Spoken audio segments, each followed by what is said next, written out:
মিয়ানমারের বিগত ২০ বছরের ইতিহাসে সবচেয়ে বড় ভূমিকম্পটি গত ২৮ মার্চ আঘাত হানে। ভূমিকম্পটি এতটাই শক্তিশালী ছিল যে তা পার্শ্ববর্তী দেশ থাইল্যান্ডেও ব্যাপক ধ্বংসযজ্ঞ চালিয়েছে। এছাড়া ভূমিকম্পটির কম্পন বাংলাদেশ, ভারত সহ চীন পর্যন্ত অনুভূত হয়েছে। ভয়াবহ এই প্রাকৃতিক দুর্যোগের আগাম বার্তা জানা বা দেয়া অনেকটাই অসম্ভব। তবে অনেকের মনেই প্রশ্ন, মিয়ানমার কী কারণে এমন ভূমিকম্প ঘটেছে? সে বিষয়ে বিস্তারিত জানাচ্ছেন ইশতিয়াক হোসেন।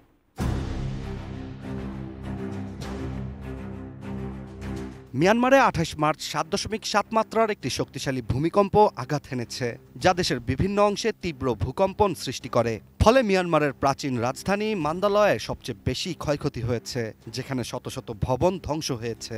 এই ভূমিকম্পের তীব্রতা এতটাই ভয়াবহ ছিল যে প্রতিবেশী দেশ থাইল্যান্ডেও এর প্রভাব পড়েছে।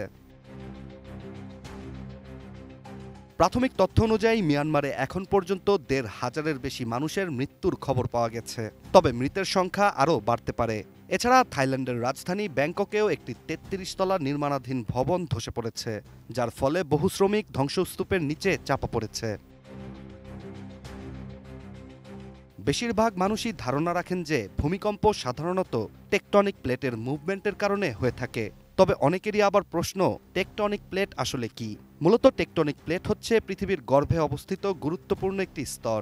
পৃথিবী মোট ৩টি প্রধান স্তর দিয়েই গঠিত, যেখানে একদম কেন্দ্রের দিকে রয়েছে একটি গলিত স্তর, যা বিভিন্ন ধাতব উপাদান যুক্ত।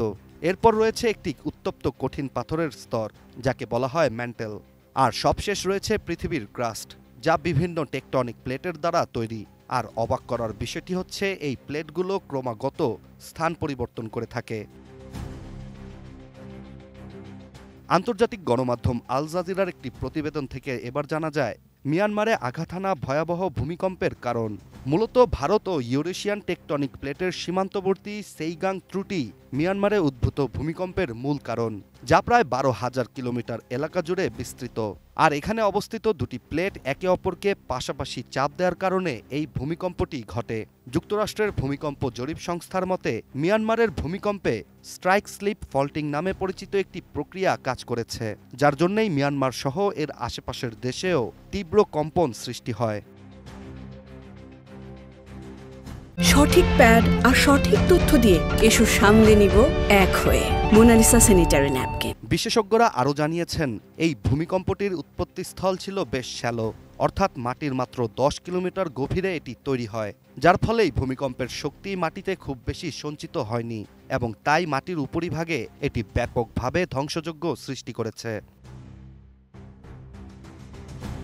এছাড়া মিয়ানমারের ইনফ্রাস্ট্রাকচার শক্তিশালী না হওয়ায় দেশটির ভবনগুলি সহজেই ভেঙে পড়ে এবং সড়ক ও রেলপথের ব্যাপক ক্ষতি হয়। ধারণা করা হচ্ছে প্রায় ৮ লাখ মানুষ ভূমিকম্পের প্রভাবিত এলাকাতেই বসবাস করে থাকে মিয়ানমারে।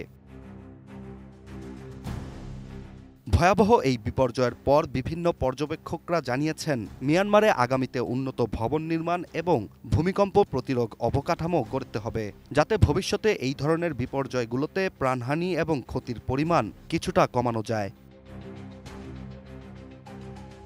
Ishtiaq Hossain, ATN news.